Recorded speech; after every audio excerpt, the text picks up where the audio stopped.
my name is Ryan Wagner, and this is my philosophical model analysis for EDUC703, Theories of Historical and Social Foundations of Education, in the School of Education at Liberty University. So in this analysis, I had the opportunity to look at Thomas Aquinas. He was a theologian, scholar, educational advocate, and he lived between 1225 and 1274 current era, which is viewed as the Middle Ages or the medieval period, and he was primarily lived in the region in the Mediterranean. He did spend some of his later years in Western Europe, in France and Paris, and some other areas.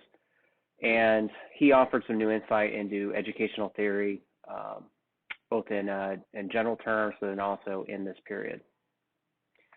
So looking at his educational philosophy, his concept merged both the physical and the supernatural world in search of reason.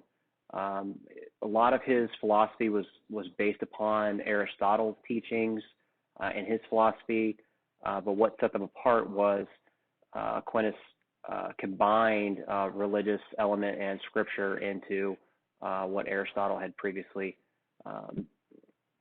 set forth. And so his theory was what we refer to or is called Thomism.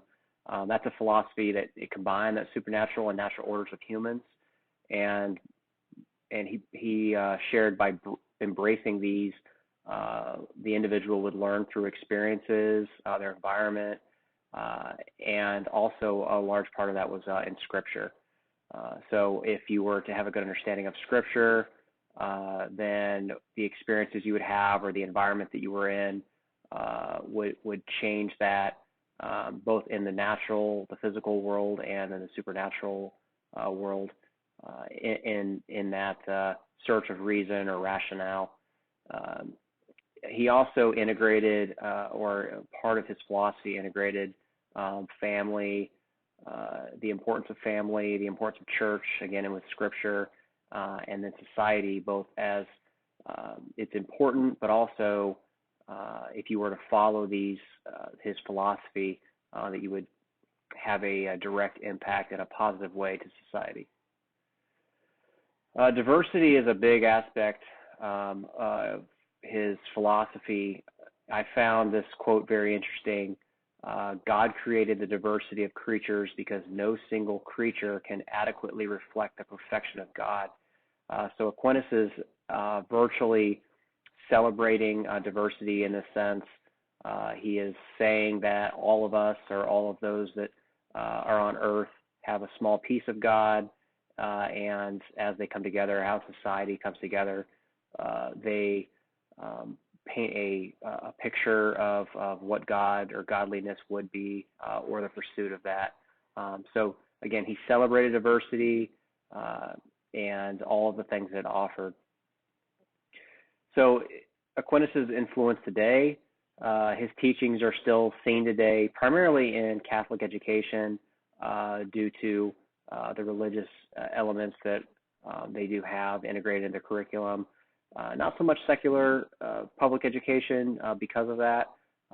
So we see it primarily in religious education.